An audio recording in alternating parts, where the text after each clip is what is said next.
Hello, my name is Pat Furlong. I'm President and CEO of Parent Project Muscular Dystrophy, or easier to say, PPMD. So in 1984, my sons were diagnosed with Duchenne Muscular Dystrophy. This was a long journey, an odyssey of diagnosis in which I noticed my sons were not keeping up with their friends. So as I went from doctor to doctor to doctor to talk about those worries, there was finally a day when my son Chris injured his Achilles tendon, and an orthopedic surgeon said and diagnosed this as Duchenne Muscular Dystrophy. Duchenne Muscular Dystrophy is a pediatric X-linked disorder. It is caused by the lack of dystrophin, which is a fundamental structural protein in muscle, skeletal, cardiac, and smooth.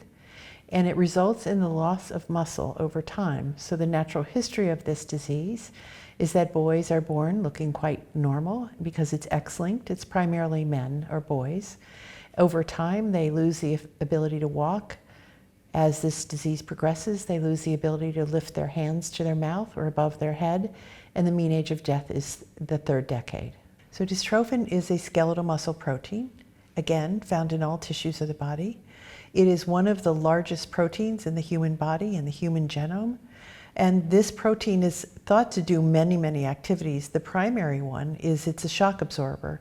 So as muscle expands and contracts, dystrophin provides that elasticity.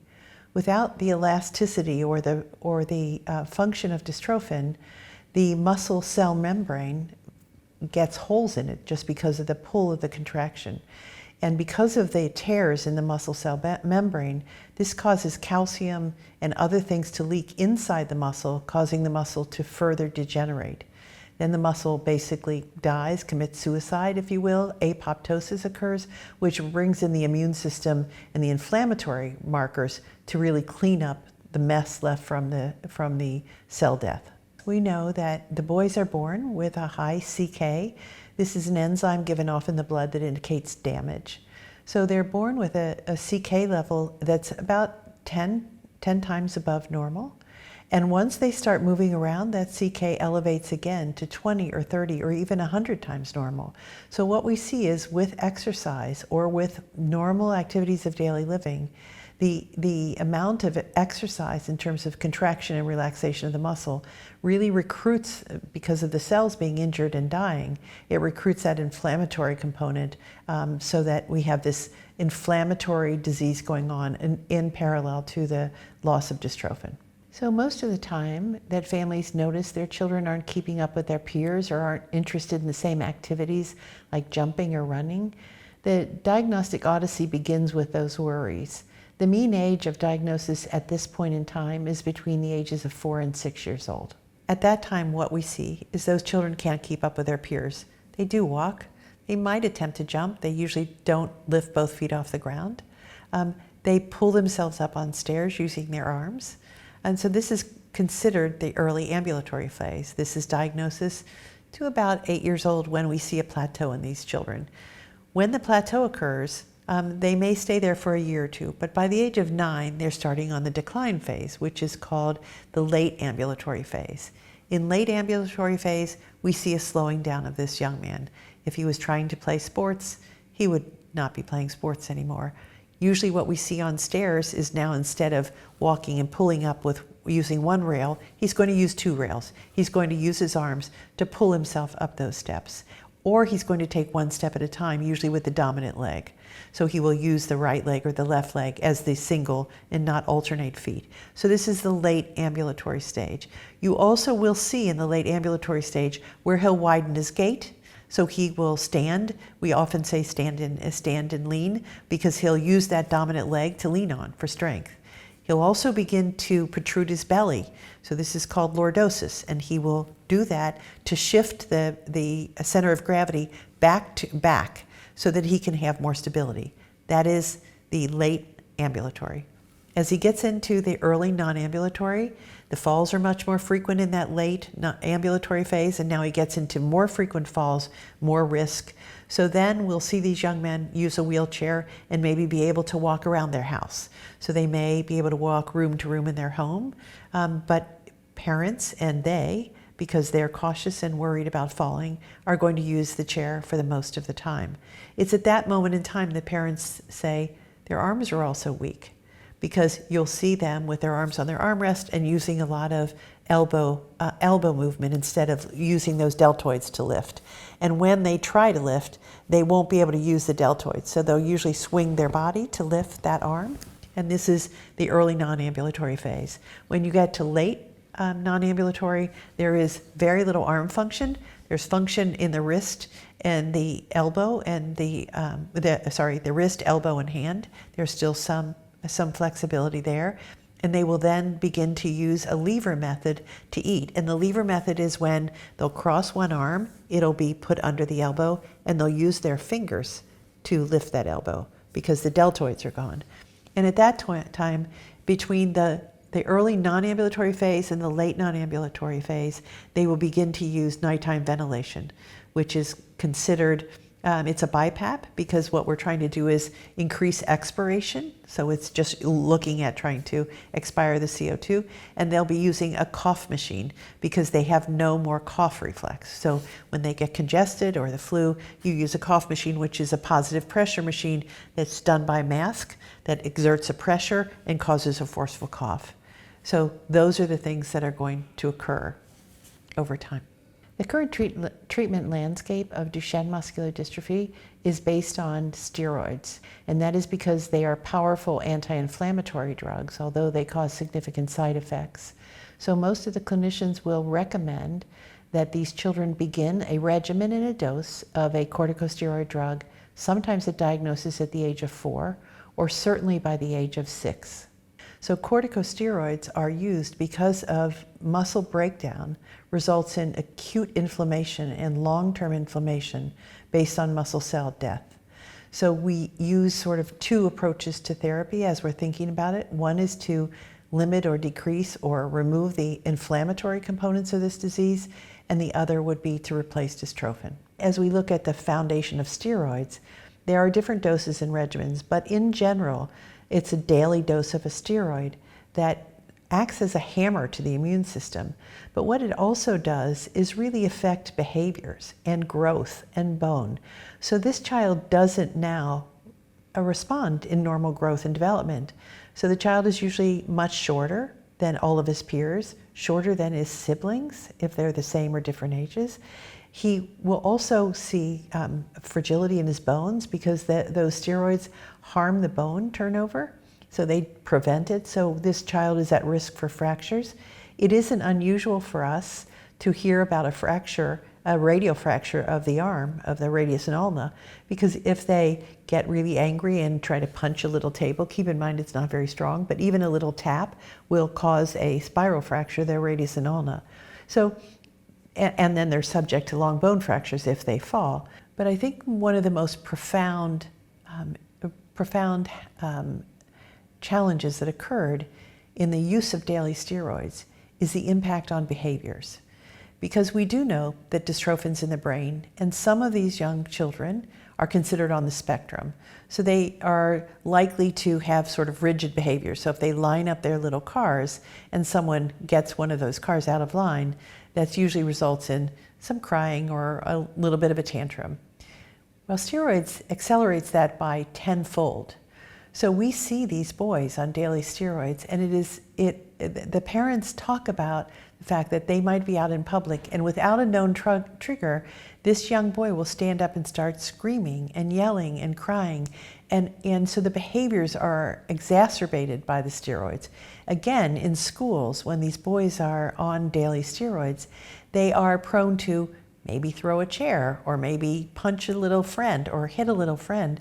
So these are behaviors, and we've had boys being expelled from school at 8 years old, and it's the steroids, right?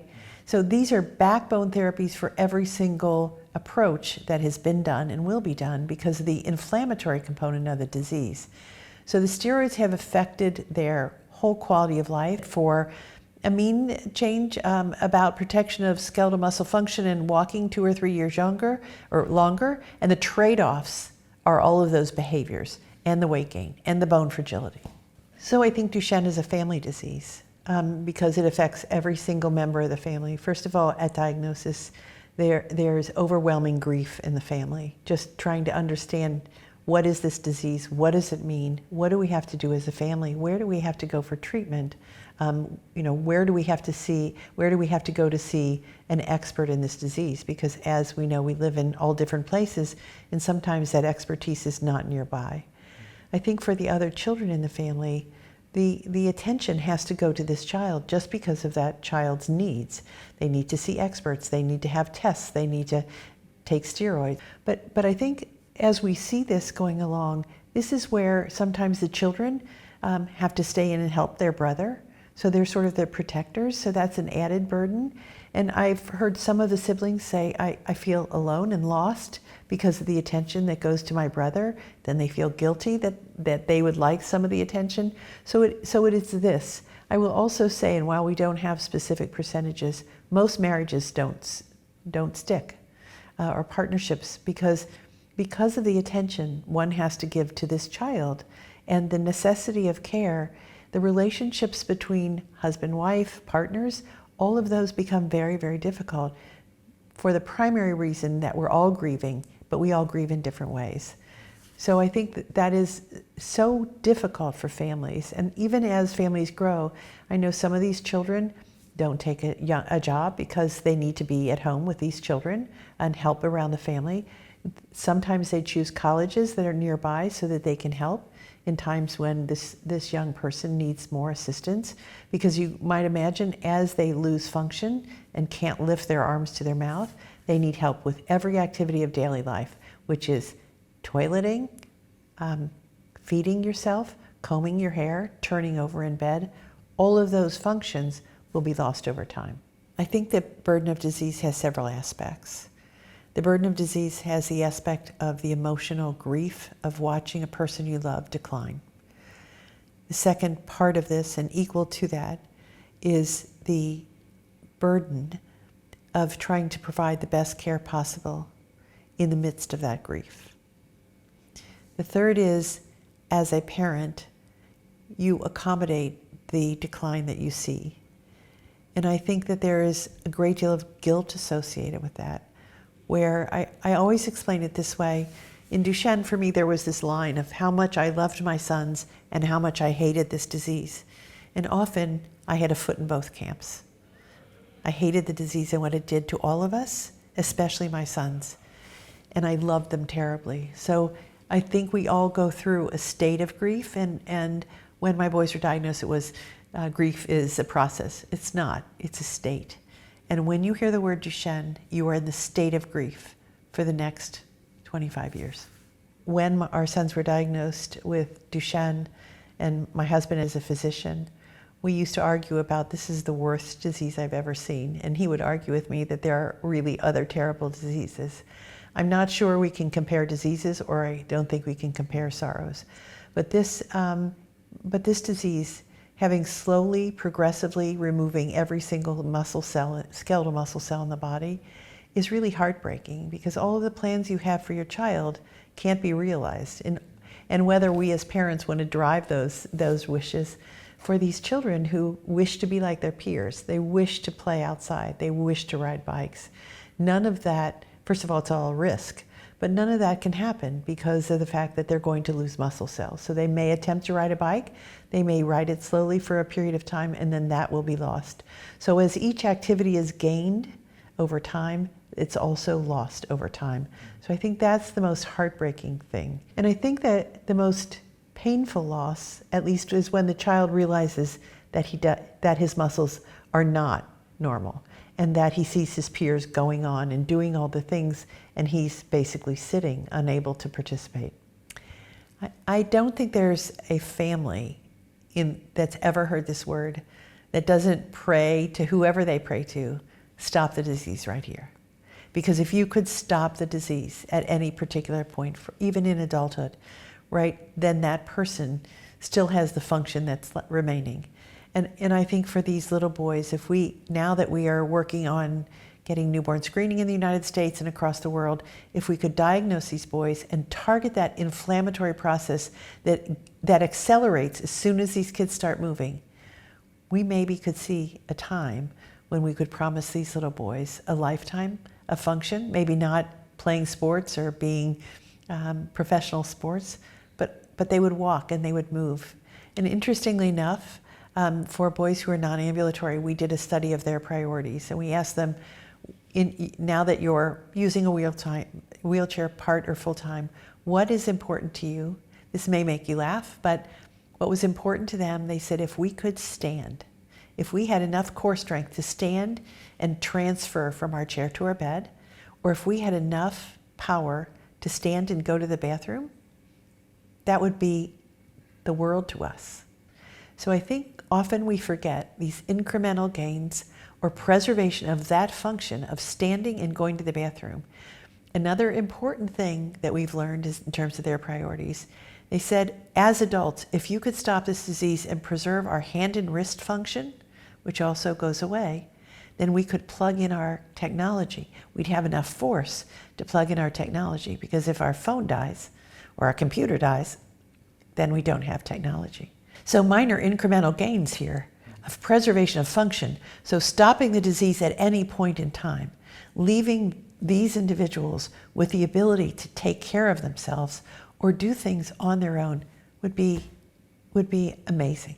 If you can stop the disease at any point, if you have a drug that is not going to cause weight gain, we know that the corticosteroids, probably for lack of a non-medical term, they interfere with the insulin glucose metabolism. So because they've interfered with that process, you're going to gain weight. So we often see these teenage boys that are big, gigantic boys in terms of weight, and you can't move that around. The other thing is that, unfortunately we live in a world that there's stigma attached to overweight people. So as they're trying to adjust to this disease that's taking away their muscle function, they're also adjusting to the stigma of not looking like their healthy peers, not in their face, not in their bodies. And so I think all of this is, if you can stop it anywhere along the line, if you can prevent those side effects that occur with corticosteroids, you have changed the quality of a person's life. So my message to families, first of all, is always one of hope. I think that we are seeing a scientific evolution in our field, in that Duchenne is very well characterized now. We know about inflammation, even to the cell type and the receptors. So early on, 30 years ago, it was just take a hammer and see what you get back. Now, because of the capability and our understanding of the physiology here and the pathophysiology, we can target people, smart people, can target very certain receptors and certain cell types. So we're going to be better at inflammation, and we're going to be better at, hopefully, next generation antisense oligonucleotides and gene therapy. So I think what I would tell people that have a diagnosis now, today, is that the natural history of this disease has evolved.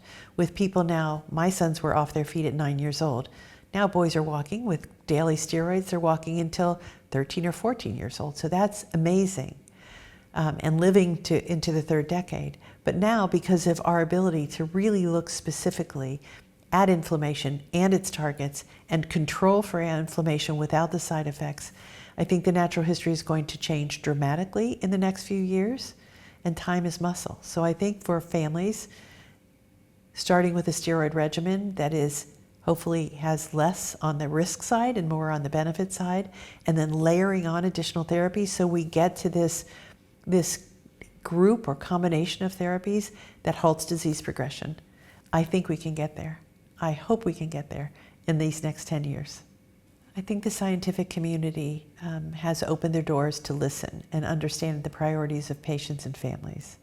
I think that as we grow together, I think to have this mutual understanding of this disease course, to understand the priorities of parents and people with this disease, I think by working together, we can target those things that are important to them.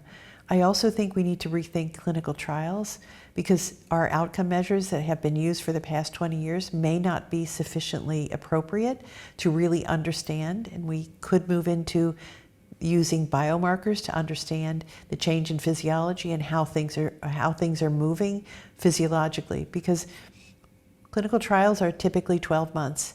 And while 12 months feels like a long time for a clinical trial, in this disease and its progression, sometimes it's not enough to tell us what the overarching effects of any one therapy will be. And no one wants a trial of 18 months or 2 years, especially not a placebo-controlled trial. So I think what I would love to tell the pharmaceutical companies and the basic scientists, let us work toward biomarkers. Let us work toward other ways to measure disease progression so that we can understand target engagement by 3 to 6 months, because time is muscle and time for these families is everything. I think healthcare professionals, first of all, help with decision making and help guide us. But it's always the question to your healthcare professional, what would you do if this is your son? And to be honest, they really can't answer because they're not watching this 24/7, and the parents are. So the parents have responsibility for this child, of course, for 24/7, 24 hours a day, 7 days a week. So I think sometimes the healthcare professionals don't really understand what the behaviors are of these children and how that disrupts family life. I think they sometimes don't listen clearly to the wishes of this young boy and his priorities. In my career, one of the people that really mentored me over time said, always ask the patients, what is the one most important thing for you today? I think sometimes we look at interdisciplinary approaches to care, which brings 10 or 12 healthcare professionals, which is wonderful. Neurology, physical medicine, cardiology, neurology, pulmonology, all of that together. And sometimes those healthcare professionals see a family in a single day, which is the good news. The bad news, I think, and the more difficult challenge is, as a parent, you go home with a whole laundry list of to-dos, knowing that you can't possibly do all the to-dos. And then you feel guilty as a parent that you haven't done what's best for your child. So I think for all of us, this is an ecosystem where we're all equal in the system. We're all intelligent in the system, working hard in the system, but I think this is mutual respect and value.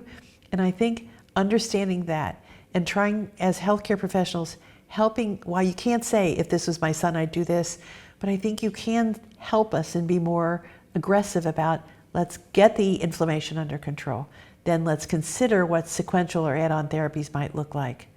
And I hope they encourage companies as well as think through, we don't want placebo-controlled trials. We want really meaningful trials, recognizing the burden of trials on healthcare professionals and families so that we better understand, are we hitting the target?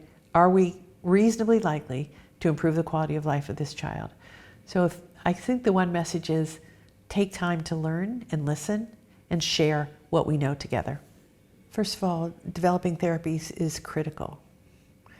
But we also have to have regulatory agencies that are flexible. Rare disease is very difficult, right? And there are fewer people, so you can't do trials of 5,000 patients. So I think having a flexibility about clinical trials and about the regulatory process is critical.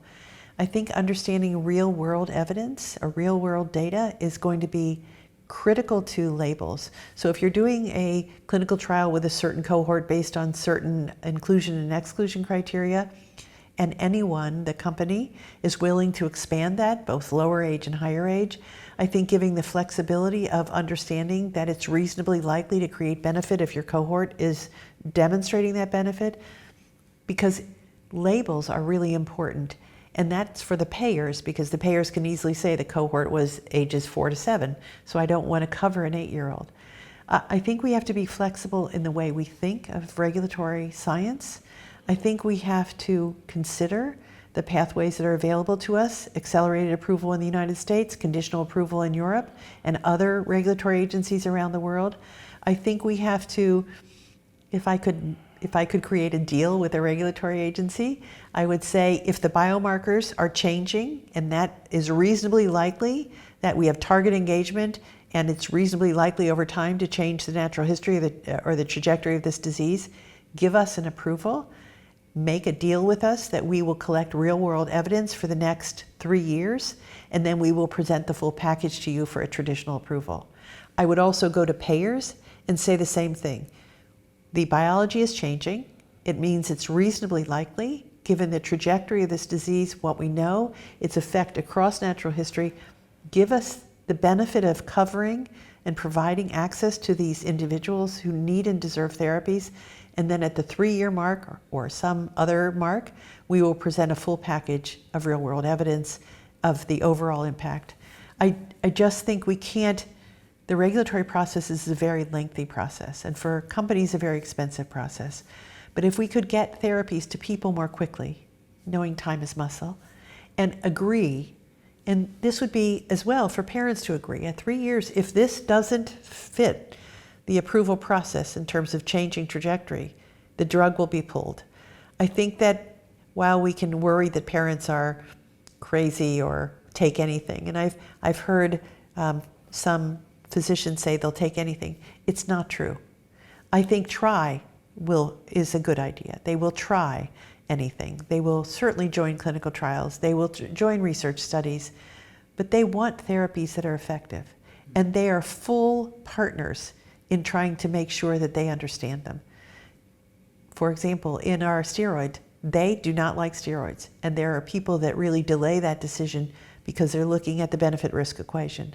So I think for the regulatory process to be more flexible in disease areas where there are fewer patients, I think that is critical. So for companies, first of all, we are deeply grateful for companies' interest in this rare disease called Duchenne Muscular Dystrophy. We are thrilled for the opportunity of new therapies that are more robust, more effective, and with fewer side effects. What we always worry about is who's left behind. And there are children left behind in other countries that we can't reach at this moment. Because technology has enabled us to be connected, we are all watching each other. And I think to see parents in countries without access to therapies, such as in South Africa and India, I worry how they might feel as parents and how much failure they might feel when they see children in the US or in Europe that are walking longer, maybe their lifetime as we see these new generation of therapies, and they are unable to access that for their sons. So my message to companies is remember that Duchenne muscular dystrophy affects around 250 to 300,000 boys around the world. 16,000 of them are in the US. But we have an obligation to care for and do our very best to provide access to all of the rest of the boys and perhaps young women who are in need of our help.